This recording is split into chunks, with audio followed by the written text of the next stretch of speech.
All right, so we have finished up our lesson on simplifying algebraic expressions. I just wanted to do a quick recap to make sure that you understood the purpose of this lesson.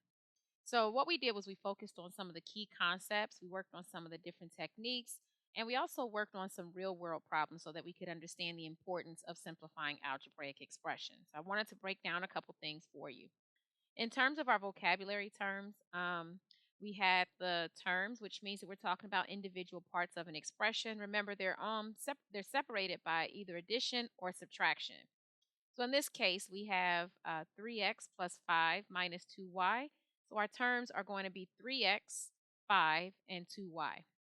So there's a total of three terms in this example. All right, when we talk about like terms, those are terms that have the same variable and exponents and they can be combined.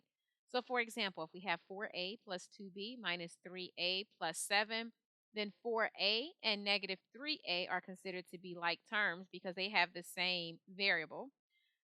We have 2b, which is all by itself because we don't have any other variables that have a b and or any other terms that have a b, and then we have 7 is going to be by itself as well.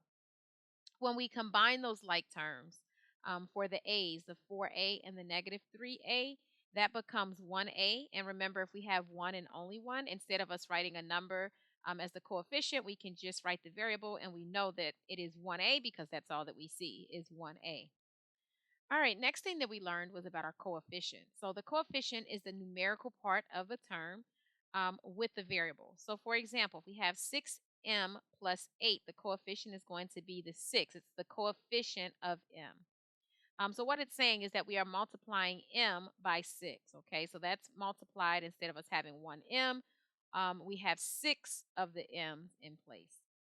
We also talked about constants, and constants are standalone numbers. They do not have a variable. So in the example of 10x plus 3, 3 is going to be our constant. We talked about simplest form, and if we're talking about simplest form, that is an expression that has no like terms. We cannot combine it with anything else, and there are no parentheses. So for example, 5x plus 3x minus 7, that was simplified because we have our x values, which are going to be considered like terms. We simplify that. That is 5x plus 3x's. That becomes 8x's, and then we would still keep the negative 7. All right, so we also talked about some key skills. So we talked about how to combine our like terms. We just went over that.